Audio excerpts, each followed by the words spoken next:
Willpower is not going to do it, unfortunately. When it comes to wanting to make the changes to your mindset, to your strategies, to your processes and systems that you have in your business, willpower is great, but ultimately, if there is other stuff going on, you will not succeed. And that's what I want to talk about in this video today.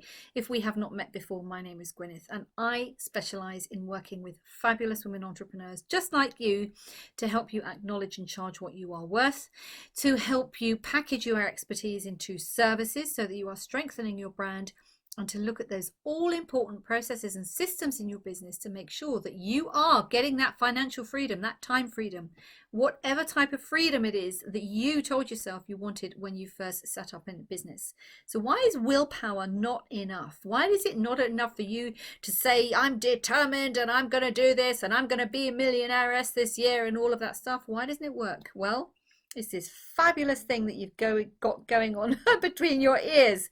It's this wonderful, wonderful organism called your brain. Because whenever you are telling yourself that you want to do something, you are potentially going against 20, 30, 40, in some cases, 50 years of previous programming. And it's simply not enough for you to say, this is what I'm going to do.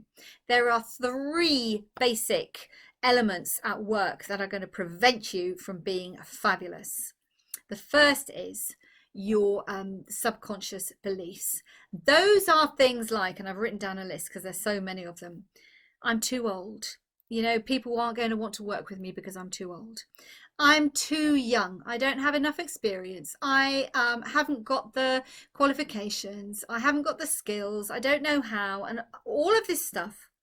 These negative self-beliefs, if you've been believing them for a very long time, then they are entrenched. Those neural pathways are like highways going through your brain, and you're going to have a hard time overwriting them. The second thing, those negative subconscious fears, fear of the unknown. What if I fail? What if I succeed? What if other people judge me? People are going to judge you regardless of what you do, so you might as well get on with it. But these fears lead us to then come up with the pros and cons. Where it's like, I don't know if I should do this. It could all go horribly wrong. Let's write down the pros and cons. And you try to use a logical process to deal with an emotion. It doesn't work. You can't use logic to solve emotion. It just doesn't work. And the third thing is that it's kind of these two things bundled into in together. Is that, you know, when you are doubting yourself, when you are afraid of things, your self-worth, your self-esteem really takes a tumble as well. So when you're having a sales conversation and you ask somebody for the money, you tell them how much your fees are or how much your product or your service is, and you've got that feeling then afterwards like, oh, crikey, you know, what I'm offering is actually worth so much more. Why didn't I ask for more? Why didn't I tell them what I had planned? And this self-worth, this self-esteem thing can really get on at you and really mess things up when it comes to you doing business. But like I said, you know, you've been dealing with these things, these subconscious beliefs, fears, and these feelings of lack of self-worth, lack of self-esteem. They've been going on for a very, very long time. And that's why willpower, you saying on the conscious level, I'm doing this, and then you've got this huge iceberg thing going on underneath that's been growing for 30, 40, 50 years saying, we're not doing that today. So what can you do about it? Well, it's important to know that you can do something about it. And whilst the process is relatively simple, straightforward, it will not happen overnight. Now, up until a couple of years ago, the scientific community believed that it took about 30 days to start changing the way you think, to start creating new neural pathways. And that was based on a lot of science in the 60s when NASA was getting ready to send astronauts to the moon. And there's a fabulous book by Maxwell Maltz called Psycho-Cybernetics, where he also talks about, you know, do this for 30 days and you will start to see a change. Now, that still stands. There's no doubt that you will start to feel different potentially, but 30 days is not long enough for you to instill a new belief, a new habit, or get rid of an old fear. That can take anywhere between 65 and 365 days, based on research that came out of the University of London at the end of 2019.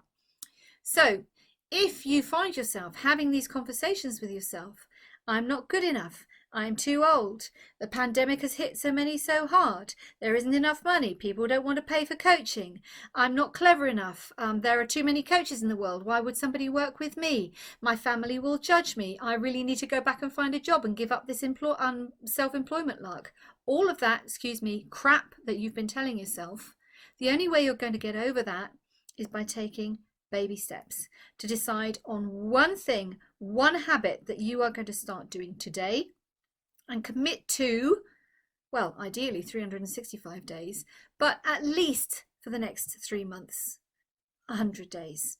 So past the 65, maybe 100 days, 120 days, somewhere in the middle of that 365, because then you'll have a really, really good chance of doing things differently. Now, what do I mean by a new habit?